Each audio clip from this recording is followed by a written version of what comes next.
Welcome to the GreenPilled Network podcast. If you're just joining us, we are building a coordination, a network society of thousands of hackers, dreamers, and doers who are focused on building positive sum systems with crypto. This podcast features the people who are doing it and is published every Tuesday and Thursday. If you want more info, please visit our website at greenpilled.network, where you can download the GreenPilled Book for free, join the Discord, or become a member of your local GreenPilled.network chapter.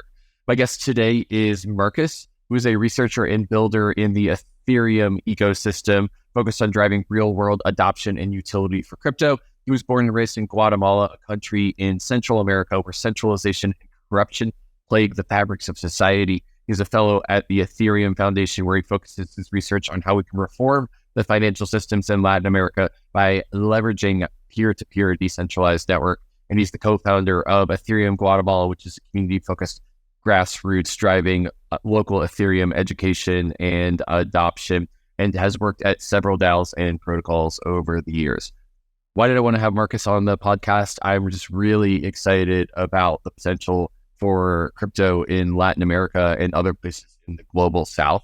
I think that as someone in North America, I didn't quite realize until I went to DevCon in Bogota last year exactly how different the financial circumstances are in the global South. And Latin America, I think, is a really important place for crypto adoption. And crypto adoption brings some really important things into Latin America: disintermediation of a corrupt financial elite, the ability to get loans at not predatory late rates, and many, many other things. So Marcus is on the ground floor of it all. He has written a paper entitled The Last Mile DeFi Report, which is all about the last mile of crypto adoption, people who are actually using it to improve their lives in Latin America. And we also get into another paper that he wrote about gross national happiness. So basically the idea here is, what if we went away from gross domestic product, which is maximizing the amount of goods and services that we sell to each other as a metric, to gross national happiness as a metric for what we're shooting for. So I really enjoyed this conversation with Marcus. I just think that he's kind of a polymath, has all these different skills, and is really on the ground representing Latin America and to some extent the global South in this episode. I think we'll do a bunch more episodes in different parts of the global South, because there is a diverse and broad set of humanity that we want to cover, and that we want to make sure that crypto is bringing positive sum digital systems to. So without further ado, I'll give you Marcus. I think you're going to enjoy this episode.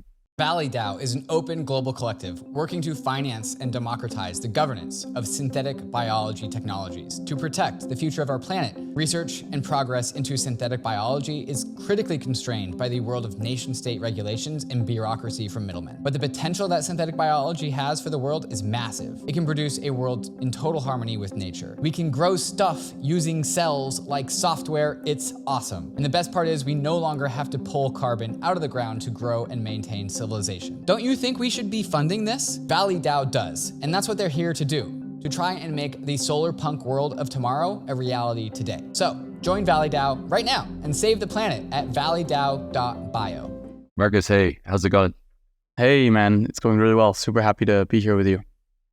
Yeah, likewise, really glad to have you. I'm really excited to learn more about Ethereum and Web3 in Latin America, and you've done some work there. So where should we start diving in? Yeah, let me set the scene for the audience. You know, I don't know how many of you that are listening are familiar with Latin America, the ecosystem, but really the whole region. Obviously, we had at one point the flourishing pinnacle of civilization, right? So the Mayans prehistorically were some of the most advanced astronomers and really focused on like science and innovation and building these incredible structures. In fact, little known fact, but the largest pyramid in the world is actually in northern Guatemala. Most people think it's in Egypt, but you know, so the Mayans were really kind of like pioneering what it meant to be at the forefront of technology in human civilization. And the Spanish come over, they colonize the entire region, and then afterwards, what ends up happening is there's this sense of the Spanish folks who had settled said, we want to make ourselves independent, kind of leverage the French Republican ideals, and got free from the crown, really with the intention of no longer having to pay taxes to the crown and having this whole region largely to themselves. So what ends up happening is there's a substantial power vacuum, and it gets concentrated into kind of a small set of families that were descendants of colonialists, right? And so today, one of the big things that holds us back as an entire region is the fact that a lot of these families are still in power. We have this Republican, Democratic theater, as you will, but unfortunately, when you really kind of pull the veil, as we could see across a number of different kind of facets across society, really it's still built upon these really centralized power structures, right? So a lot of the work that we focus on in Latin America is thinking about, well, how do we build not only an entirely new system, but think about kind of the innovations that we can bring to the currently existing system. So, and to kind of set the scene and the arc of my life and how I got into this whole like crypto thing, I'd say like the questioning, I think there's always this a priori questioning that comes into play when you venture into crypto, when it starts to really ask you to think about the way things are in society and why are they the way they are. And that for me started growing up in Guatemala, you know, a country where 50% of the people live below the poverty line, 65% of the people are unbanked. It's one of the poorest countries in the region. And that isn't to say that we don't have any economic value. In fact, we have the highest GDP in Central America. At one point, we had the most helicopters per capita in the world.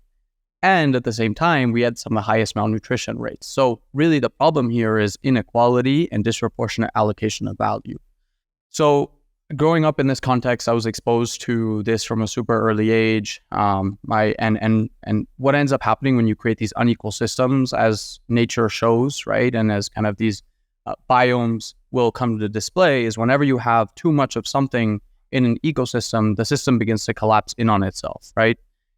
When I was 9 years old, I got to live this in a super visceral way when my father and I were sitting in his car. It was dusk, and all of a sudden, two men came on the other side of us and put guns to our heads, right? And they told us to get out of our car, and they drove away with the car. And the next day, my dad walks in the police station to report the crime, and who does he see at the police station in police uniforms? Is the same two guys who put guns to our heads the day prior, right? Oh, wow. Yeah. So when my dad told me that story, that for me was just like, oh my God, you know, you have this like childlike, innocent view of the world, and the police are good and they're here to protect you and so on. And that's not to say that this is the case and that it can be generalizable, but the notion still stands that clearly there are instances where the country itself just was failing, and, you know, many would still consider that to be the case. We had to, a few months after that, we had to leave the country overnight as well, literally like lying in the back of a car, because we were being extortioned. And guess where the calls from the extortionists were coming from a jail, right? And so that already is like these two like institutions that are meant to protect and serve you are like the center of like corruption and violence, right? And so that was kind of the instance where I started thinking about like, wait, this doesn't really kind of make sense. So, you know, and really what Guatemala looks like today is we have 250 Guatemalans that own over half of the wealth, and 2/3 of the fertile agricultural land is owned by just 2.5% of the population. So again, lots of centralization that, as natural systems will show, ends up leading to less than ideal outcomes. Wow. I mean, it's just incredible to hear your story. And it just, one of the reflections I was feeling in my mind as you were going through that is just this history of colonialism and how it's sort of shaped some of the inequalities and the power imbalances that we still inherit today in Latin America. And I'm not sure if people in the West, if people in America, if people in Europe really have heard the story of the other side of that equation. And I think it's like a really profound thing to just hear how differently the history is perceived in a country that was subject to colonialism, as opposed to coming up in the West, where it's just not something that is taught in school. It's not part of our cultural legacy.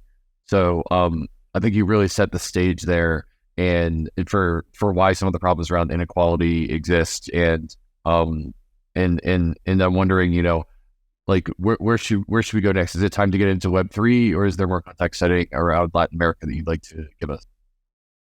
Just like paint like a colorful picture. And I think that's a lot of the work that I do, and something we spoke about as well on the podcast that we recorded was, well, how do we build bridges, right? And so for me, is my personal sort of like life comes from these two very different spectrums. So I'm half English, half Guatemalan. So on the one side, I have this side of me that was like oppressed and colonized, and on the other side is like descendant of people that were reaping the benefits of that same process, right? And so how you kind of bring these two worlds together and build bridges, I think, is really important. And that expresses itself in a number of different ways, right? So growing up as a kid, I grew up on a beautiful lake surrounded by 3 volcanoes, right next to an indigenous village, taking a boat into school every day, and then end up finding myself at Oxford, like studying environmental governance and thinking about like these really totally different worlds. And the question is, how do we bring these two worlds together, right? And how do we kind of pull the best of both worlds? Because it's not to say that like all of the progress and development that came from like this economic kind of activity has also arguably brought like some benefits as well. So it's not to, throw out the baby with the bathwater, but I think it's just to have this super like balanced approach when we think about, well, how do we build better futures, right? Which is what I think we're all kind of working towards, especially in these kind of pro-social, pro-environmental ecosystems and communities, right? And so, definitely happy to kind of dive into where I believe crypto and kind of the whole crypto journey and where these specific value adds come in, and why even focus on building in this ecosystem.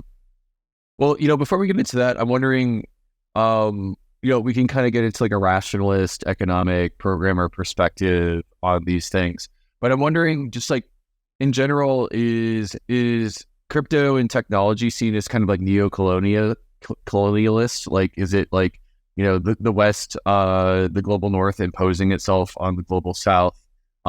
Is it perceived in that way? Or is it perceived more in a way of like, hey, this is open source software and we can deploy it in our own community according to our own values?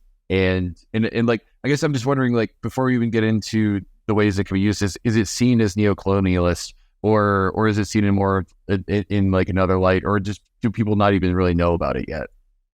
I would say that there's so many different perspectives, and like different people will give you like a range of colors with regards to where their stance is on this. Specifically for me, like I think that, again, it's balance. Like I think oftentimes when we end up pitting ourselves into like total aberration against something or total like radical acceptance, I just don't think that's like a healthy way to approach things. If anything, I think we have to be much more judicious and much more critical with anything, right? So the way I see it is, yes, technology, if you look at the ecosystem, crypto or technology writ largely is developed in the global North. And then what ends up happening is Latin America, Africa, Asia, it's like there's a lot of users there and we want to capture those users, right? And like that's often the verbiage that's used as well to describe how the relationship between these two things. So I think, and that's not to say that like, WhatsApp, for example, is how we communicate throughout much of the world, right? Like that's a technology developed in the North, but it brings us value, right? I think the question is like, where does the value that we are generating to that ecosystem, the data that we provide, data extraction is huge these days, like much more prevalent than I think a lot of people are aware of. Like they can literally track everything that you do. And while your personal identity isn't necessarily revealed, like you are still being tracked everywhere you go, right? And so I think the question is more so like, objectively speaking, we can see that a lot of the technology development is happening in the North. And the question is, well, how do we balance that out? And how do we bring the technology to the South in a way that's right? And how do we also foster local communities of development and innovation that we can develop local solutions and also think about exporting? And that's already happening a lot, especially in the crypto world, right? So like Argentina is a powerhouse of development. And I think that's because they face like particularly pernicious situations with their economic and democratic systems. And so they've really accepted crypto, right? But I just don't think that's quite the case for the rest of the region. But that's definitely happening. And we can totally dive into, how that's going on, how we're supporting more and more of that occurring. And so it sounds like it's really just a huge region, and there's a diversity of perspectives as there is in any sort of huge region, but those are some of the trends that we've seen. Totally. Yeah. Yeah. Well, I want to take a second and shill this last mile DeFi report that you wrote, which is about the future of finance in Latin America. And I certainly learned a lot by reading it. And we'll have a link for it in the show notes. So if you're listening on iTunes, you can click in the show notes. If you're on YouTube, it's also in the show notes there. And you can read along as you listen to this episode. But would love to get into some of the themes about the future of finance in Latin America. Awesome. Yeah. So to set the context there, the Ethereum Foundation has a team called the Next Billion team, right? And I put out a tweet the other day and it was like block space for what? So while we're all thinking about like ZK EVMs and scaling solutions and optimistic rollups and, restaking and so on, it's like, well, what's it all for, right? Like, what do we really need all this block space? And the question is, well, if we do, which, I think we all agree that we do, well, how are we going to, and I know that at ECC, that was a really big prevalent conversation, right? It was like lots of folks are building infrastructure. And there's like a handful of people building applications, and you're one of them, right? And so the question is like, well, how do we bring real world utility? And Hayden just put out a tweet as well, is like, hey, we need to stop focusing on like these marginal, okay, like, look, we made AMMs like 2% better, right? Let's think about like the 10x experience that we can bring to folks. And so that's what I think a lot of the EF's Next Billion team focuses on, is what I consider to be more of like the demand side of crypto, right? If like infrastructure is a supply, like the demand side is at the application layer, onboarding new users, bringing more folks to download their, wallets and so forth. So the Next Billion team focuses on like creating a lot of partnerships across the ecosystem, and they have a program called the Fellowship Program, right? And so the Fellowship Program is centered around working with different folks across the world who are really at the forefront of bringing Ethereum to people all over. So some of the other fellows that have participated in the program are looking at automating insurance payments in Africa according to weather data that then executes smart contracts and can initiate payments according to what that weather input, right?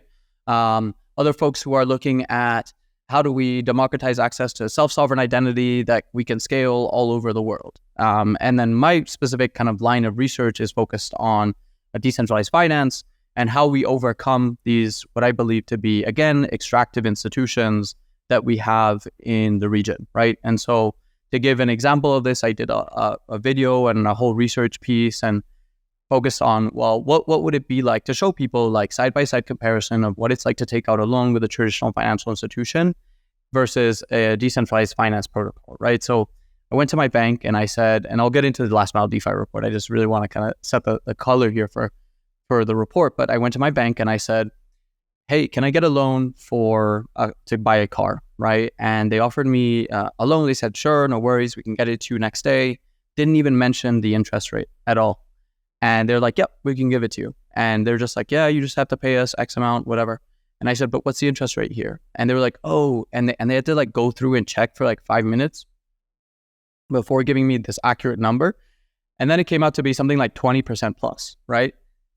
Which is just like we insane. all know this story is, if they can't give it to you on its face, that it's really high. Oh my God, 20%. That's crazy.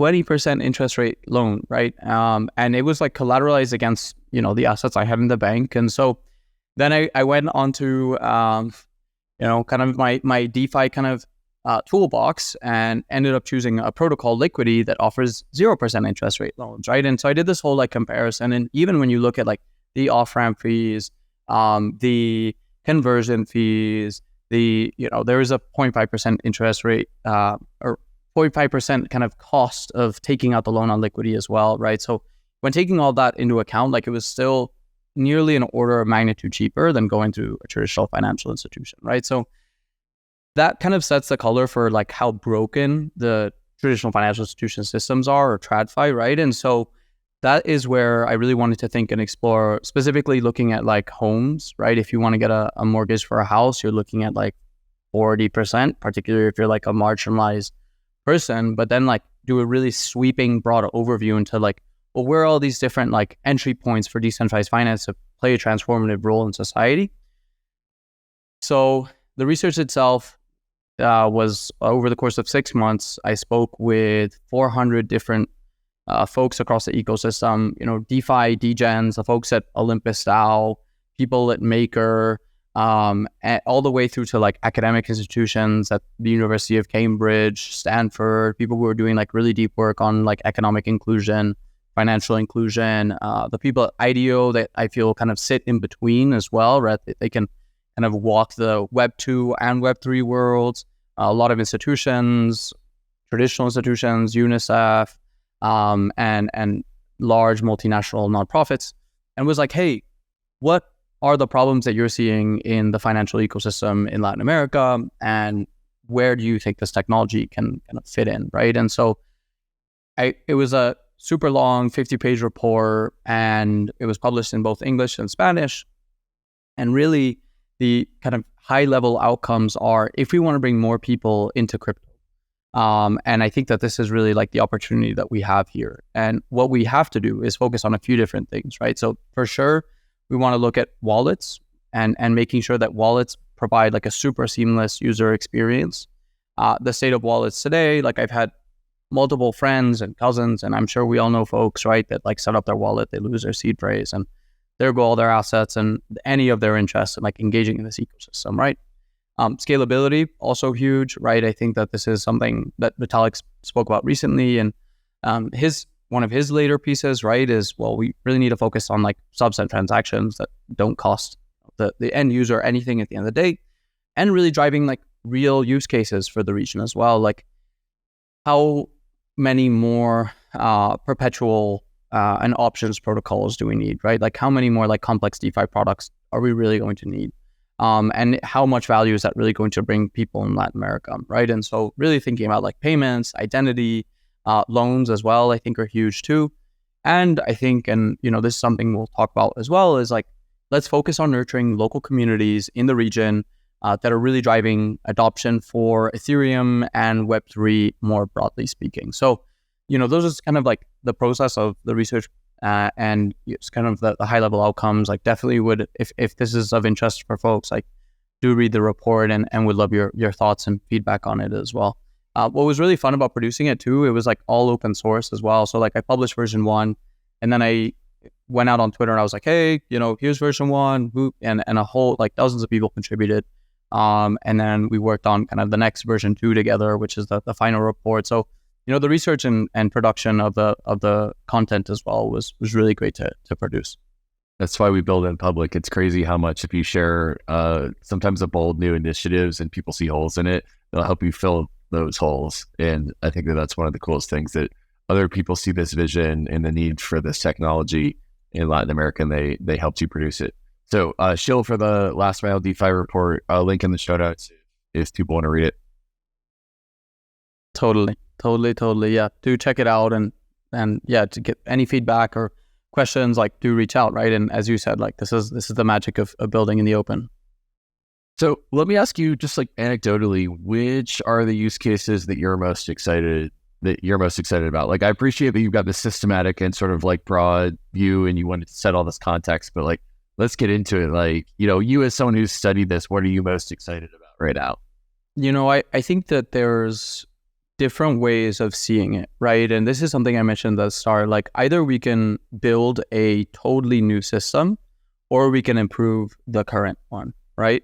And so if we think about improving the current one, and this is something that's super relevant right now in Guatemala, we just had the first round of national elections, and there was a huge issue that came up with regards to the ballots and the people that were registered and the way the voting system was done. And, you know, it was like a whole, you know, pause on the elections because of this, right? So what the learning there is that identity on chain, I think is really important, and something that I think will add that 10x experience for what it means to build your credit score, to be able to access a loan, to vote for a national election. And in fact, our most recent election, interestingly enough, the ballots were hashed, the image of the ballots were hashed and then put on the Bitcoin blockchain as well. So on the Bitcoin blockchain, there are hashes of every single ballot in the Guatemalan election. So that's like a use case where we're already seeing like blockchain being integrated into the current system.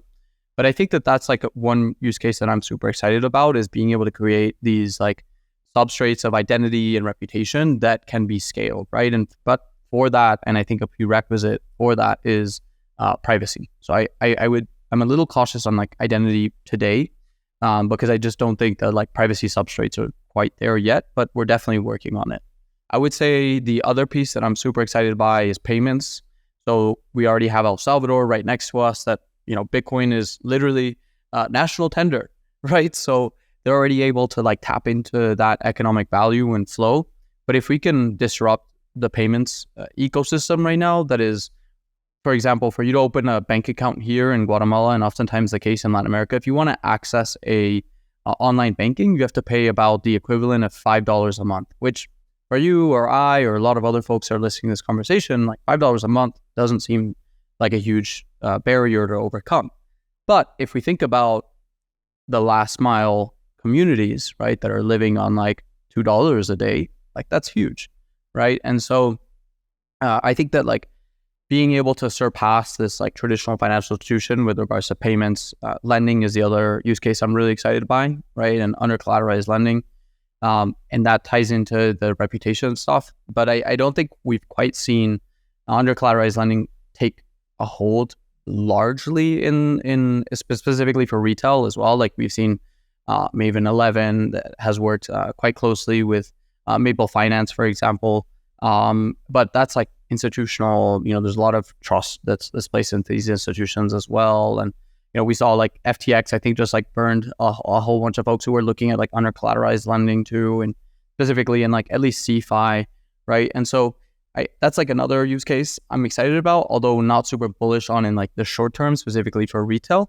But, I'd say that those are a few that definitely will continue to build out like more adoption and more utility. But I think that, again, and I started with wallets and UX because I think that like building a wallet that becomes your home, and I don't think this quite exists yet, but building the wallet that becomes like your digital home, I think will be super crucial for any of this to happen. I think that's like the requirement before any of this, because asking anyone right now to have to go through the hassle of switching networks and blah, the usual problems that the audience is already familiar with, I just don't think that is really what is going to get us to mass adoption or, the next billion as the EF's team suggests. I mean, a lot of places that this can hit people in their lives where you're excited about is identity and what that can unlock for people. And, I also just feel like I keep going back in my mind to that anecdote about a loan that you were going to get that had a 20% interest rate, and you just went and got one on DeFi for free. Like this is not, some of this stuff is theoretical, but some of this stuff exists today and it's already better than what the traditional institutions are doing. And I think that's a real proving point. Exactly. Like it's already here. It's just about like making the user experience super feasible, and going back to like the car loan, the problem here is it's an over collateralized like debt position, right? So I'm technically like lending myself those funds. And the question is like, how many people hold ETH that they can take a loan out against, right? But the question is, well, maybe there's some sort of like intermediary that we can play in, and we can say, hey, we can act as that intermediary. And I think that that's where like the questions around like how much do we want like full decentralization, full permissionless protocols, when in reality there has to be this sort of like stepping stone for folks to get there. And that's what I think is like really what'll take us to the next level, is also building these kind of intermediary ecosystems and spaces that can onboard more folks that already leverage these decentralized protocols, right? So I think that's like another big lesson that I think requires a bit of a mindset shift as well. When I had Santi Siri on the podcast with Proof of Humanity, we were talking a lot about people earning UBI through Proof of Humanity, and this was in a bull market, so it's possible that they were earning more UBI through Proof of Humanity back then than they would be now. But the other thing he talked about was just giving people in certain countries where the inflation rate is over 50% and their access to a stable unit of account is a revolutionary thing. And that to me is, someone who lives in the United States, I was just kind of like, I don't know, most of my life I haven't really had to worry about inflation, but if you're someone in one of those countries, it's revolutionary just to be able to hold US dollars or hold Bitcoin or hold ETH. I'm wondering if that was a component of your research or if you have any takes on that. Specifically with inflation, this is something that I do highlight in the report. And we speak about, well, how do we look at Argentina, right? That last year had nearly 100% like annualized inflation. Santi, being from there as well, is like intimately familiar with that problem. And again, I mentioned like the Argentinian ecosystem has contributed a lot to Web3. So, and there's a reason behind that, right? So being able simply to hold this asset that over the long run has proven itself to be a really strong hedge against inflation, I think is huge, right? And so giving people access to US dollars, I think is massive. I also am a little bit cautious of dollarizing the world, if I'm perfectly honest. Like I do think that we have to give people access to anti-inflationary means of storing value. But I'm not sure if like continuously comparing that to the US dollar is really the ideal outcome, right? And so if anything, I also think it's about thinking about, well, local community currencies, and like Will Ruddick's work plays into that really heavily, right? And how do we go on both ends where, yes, you can access US dollars, and also we have these local community regenerative currencies that can be deployed as well, right? And so I think we've got to be, again, balanced in our approach when we think about the ideal scenarios here. Got it, for sure. Yeah, I think you conveyed some nuance there, and like the goal is not to put everyone on the US dollar, but that might be like a short-term release valve for people who are suffering in these inflationary economies. And like, and maybe there's like a local currency aspect where you have local regenerative currencies and currencies that represent all sorts of values that all sort of flourish together in that diversity. But it's sort of an interesting thing to think about. And the reason that I just bring that up is like, I just want people to see that this is not theoretical. There are things in the United States financial institutions, and I think in the European, if you're in the global north, as I am, I'm sort of on this journey of realizing, oh wow, the rest of the world doesn't have the same financial infrastructure that we have, and I think that that's an eye-opening moment for people. Quite frankly, I've had a couple of people who have takes that are like, oh, crypto's all scam. There's nothing it can be used for today, and I feel like that's actually a very privileged take to be able to say that from North America, because you just take for granted this financial infrastructure. And for me, the inflation thing and the loan examples are great illustrations of this one. Totally. Yeah, man. I always get really upset when people are like, crypto is no use case, crypto's a scam, blah, blah, blah, blah. Because like, come to Argentina, come to Guatemala, like read this report that I published, like look at this whole video that I made around one very specific example, right? And the United States and much of the world really, and what allowed us to scale our economies where we are today, is access to credit, right? Like that like the first kind of corporations were built around this like trust in these other institutions. The problem is that the institutions that we have are substantially worse because they are centered around giving people access who already have power, right? There's this entrapment where we live in a society that supposedly is democratic and equal and so on, but everything that makes up the society is structured against you. Again, it's not that we are poor regions. We have a lot of natural resources. We have a lot of intellectual capital. The problem is the distribution of that power, right? And that's the other piece that I think is really important and critical to think about is, well, when we think about distribution of power, is who are we ascribing that power to? And could we use blockchain to create more transparency around where the power is flowing? So when I think about the ideal outcome for me in the future for where Guatemala, for example, as a country should head, is I think the entire national budget should be on-chain. I think it should be transparent. And if I'm inputting, similar to a DAO, right? If I'm inputting value into this ecosystem, I should see where every single way of that value is going. But that isn't the case today. I'm putting this money into this black box, and it's being siphoned and funneled out by all these corrupt politicians who have access to this multi-sig, right? The problem is I can't see the multi-sig, I can't control it, I can't provide any input into it. And so again, that's where this like bridge building across like technology and culture is super important. And it's a lot of the work that we focus here in Latin America. So I can get into that as well and speak to kind of some of the wider innovations that are happening in the ecosystem, because I think that's super important too. So having DevCon in Bogota, I think was huge, and I think really, really accelerated the growth of the Latin American ecosystem.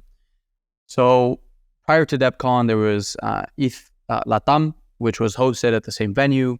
And really what that did was it said, hey, Latin America, well, there was obviously DevCon in Cancun as well, but I think having DevCon kind of mature and grow to the place where it is today, and having thousands of folks descends upon Bogota and say, we want to really contribute and add value to this ecosystem and this region, was super crucial. And so a lot of communities kind of were very fired up about that. And we've seen a lot of growth from Mexico all the way down to Argentina, of different communities really showing up and saying, and participating in Gitcoin rounds and Clear Fund rounds and all these other like crypto native kind of funding, operational ecosystems, lots of folks from Latin American communities getting jobs at like really exciting forefront protocols, and being able to add value in this very didactic relationship, right? And I really think that like DevCon in Bogota, and I'm excited to see what happens in Asia with the next DevCon as well. We've got DevConnect coming up in Istanbul. So I love that we're specifically looking at how do we democratize access to these ecosystems and how do we build these bridges, right? And so that's what we've seen, Guatemala, Ethereum Guatemala was started there. We're now setting up, we've got the first 2 nodes in the country. So we're kind of decentralizing the geographic location of the network. We're providing a free developer education bootcamp for 25 students. I mentioned the blockchain system that had taken place here in Guatemala recently. We're creating an audit for that system as well, just to ensure that everything was being done accurately. We've got a hackathon coming up where we're going to be hacking around, well, how do we build a better governance system, and how do we think about identity, and how do we think about revolutioning the financial system? So, and it's incredible to see that these little seeds that were planted, are really huge seeds that were planted at DevCon, have continued to flourish and grow. And again, it's all about bridge building. It's all about bringing this technology to the local communities that have most utility for crypto, for distributed systems, for blockchain as well. And I think that that's super important, and something for like the audience as well. Like I'm sure a lot of the audience is in the north, right? And it's like, look to the south and not in a way of, well, what can I deploy here? Of like, actually, what can I learn from this region? Because that's where we'll see really these huge increments in adoption and utility for crypto and beyond. Yeah, I would love to get really like tangible with the use cases here, and I guess one of the questions, maybe this boils down to one of the questions that I think is an everyday thing that people in society have to do is buying a car. So, can you buy a car with DeFi? You could, right? As if you have enough ETH or collateral in your wallet to do so, and you can like manage what it means to go on like DeFi Saver or Maker or Liquidity or, any of these different like protocols and take out a loan. And that's why I mentioned, like, I don't think it's open to the general public quite yet. But if we have an institution, for example, that can like bridge that, and a common person that doesn't have access to this, and you can say, give me some other form of collateral. Against that collateral, I could take out, acquire some ETH, and then take out a loan at a 0% interest rate, and then be able to like translate back to that person. Again, there's a big centralization vector there, but I don't think that's like the end of the world if we're providing this like order of magnitude better service for folks, right? So that's again where we need these stepping stones, and the ideal outcome is like 2 different things. One, this person has sufficient ETH to like take out a loan against that ETH. And I think the other ideal outcome is that maybe you don't even need that much ETH to take out the loan, right? Maybe there's, and this is where the identity piece comes in. Like there's this like substrate of identity that you can tap into that would allow you to take out that loan. So those are kind of the 2 different things that need to be built and are missing currently in the space right now. So it feels like you can take out a loan if you have enough collateral with DeFi today. And then if we build out primitives around identity and maybe sort of credit scoring, then we could do under collateralized loans in the future. Yeah, I mean, we've got Goldfinch, right? Who I know you've had previously on the podcast, and they're basically acting as this like centralized kind of intermediary, and they're saying we are comfortable enough issuing these under collateralized loans to folks who are these bigger institutions, and we know there is like a degree of trust and sort of these legal agreements as well that we can rely on in the IRL world. And so I think building more of that, I think, is one direction. My question is like, how scalable are those solutions, right? And like, who can really access that? So I'm all about like, I think Goldfinch has done a lot of great work, and like, let's think about how we can continue to find fine tune that model that they developed and scale that as well. In what ways do you think crypto can unlock financial inclusion? So it's just super important to me that people who don't have access to financial resources today, we can give them that. And I'm wondering in what ways crypto can unlock financial inclusion. Like just being able to set up a wallet, right? And being able to hold your own private keys. So if we think about Latin America as a whole, we've got Nicaragua and Venezuela right now that are largely under dictatorial leadership that at will can basically seize your assets. So having these like seizeless assets or self-sovereign assets, right? And being able to control that with your private keys, I think is like the very first step, right? And I think that already solves a lot of the financial issues that we're seeing in the region. Having the autonomy and certainty that the money that I hold in the bank or the land that I have the state kind of holding for me can't be seized by anyone, I think is like a huge first step, particularly in like these weak democracies. So that's the first step. Again, like being able to access like a substantial amount of the financial transactions in Latin America are done on a cash basis. So as I mentioned, 65% of people in Guatemala alone don't have bank accounts. So being able to bring like these payment infrastructures on chain and being able to transact value seamlessly, whether you're in Guatemala or Argentina, and being able to send that without having to wait for, and remittances, for example, are another really, really big example that gets talked about and has been talked about for years at this point in the crypto ecosystem. But if you're sending money from the United States to the South, which oftentimes is what happens, you're ending up having to pay like $40 to $80 for a wire fee.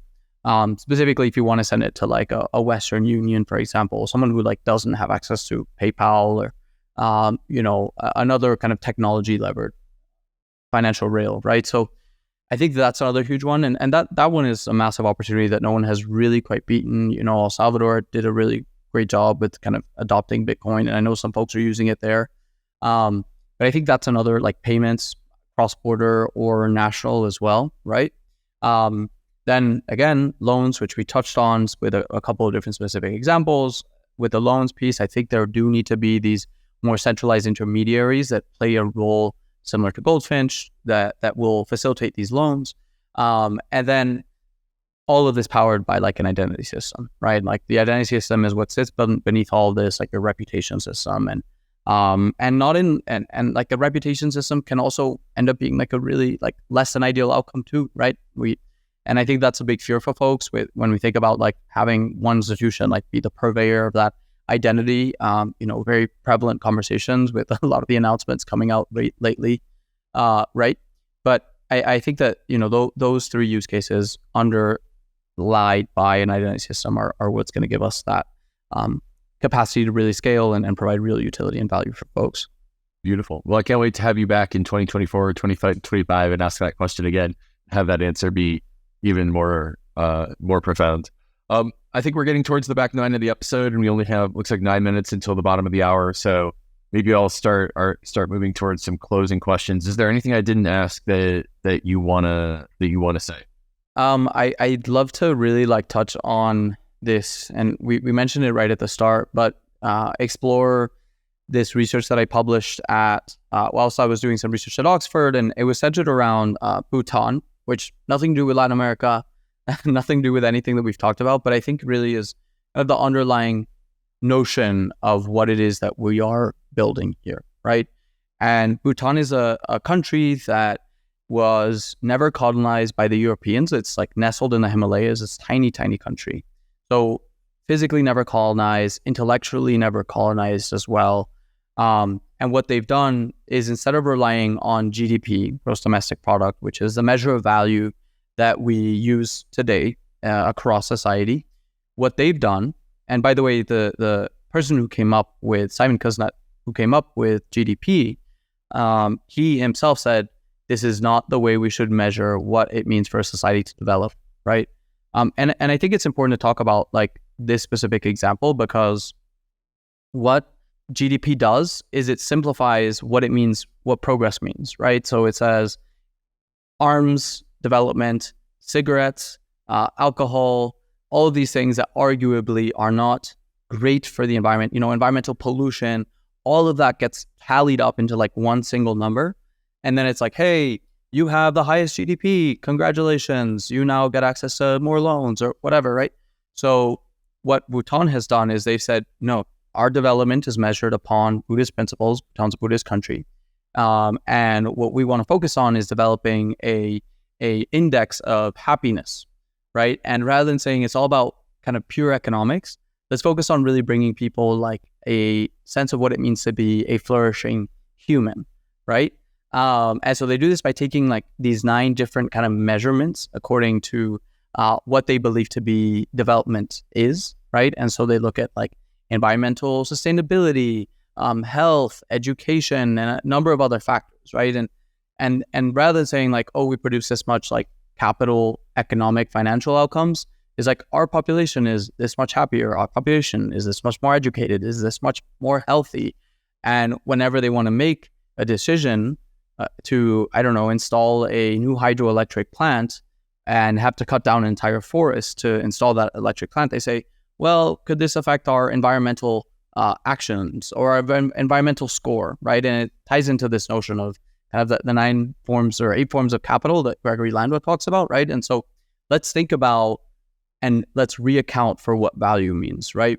What has happened in Latin America is that we have been force-fed a liberal, purely financial capital mindset around what development is and what value and progress means.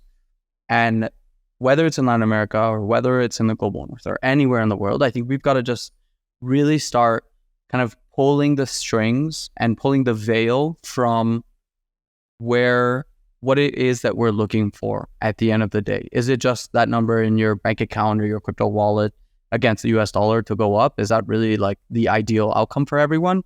Or is it being able to account, measure, and value more important things that are not just solely financial capital, right? And I think we've seen Bhutan do a really great job at this. They started mining Bitcoin a few years ago as well, like I think probably about 6 years ago. And using hydroelectric power, which is really interesting. So, they're very critical and very thoughtful about the way they go about their notion of development. And that's not to say they're a perfect country. There's certainly like a lot of challenges in their approaches, but I still think that they're a great model for people to like look into and study. Not a lot of folks are like aware of what's going on there, but certainly something that I would encourage people to dive into and just like reflect on in their personal kind of day-to-day lives.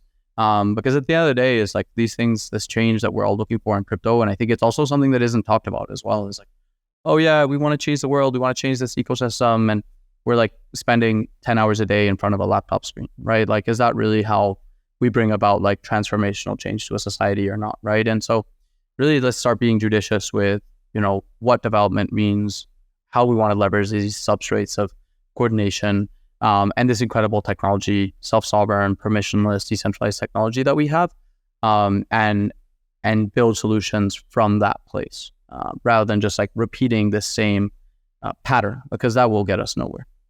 I love that. I mean, we talked about on this podcast a couple times about how capitalism is kind of like a paperclip maximizer in that it's measuring gross national product, and I think that giving it another or giving us another metric to optimize for could be profound, and that will stop optimizing for product and profit. But if our economy was optimizing for happiness and like of the median person, then I think that there's something really, really profound about redirecting all of our energy towards something like that. There's obviously a lot of details to work out, and the cool thing is that you've written a paper about this, which we'll have in the show notes also for people who want to check it out. So the title of the paper is Gross National Happiness, a Buddhist Perspective on the Narratives of Transformative Social Innovation.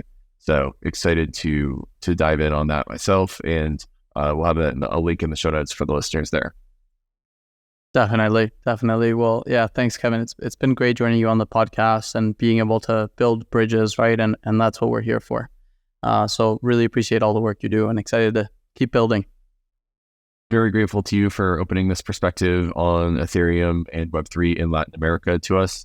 And I think that I learned a lot If people want to learn more about you, where can they go to find you online? Yeah, you can follow me on Twitter, Marcus, DOTAM, Marcus.am, which is also my website. So Marcus.am. Feel free to reach out there. DMs are open, and just really excited to continue to build and create connections and mycelial networks of like-minded folks who are super aligned and resonating with each other to build better futures. So that's the best place, and excited to connect with the listeners as well. Amazing. Mark, thanks so much for being on the podcast. Awesome, Kevin. Really appreciate it. Take care. Peace.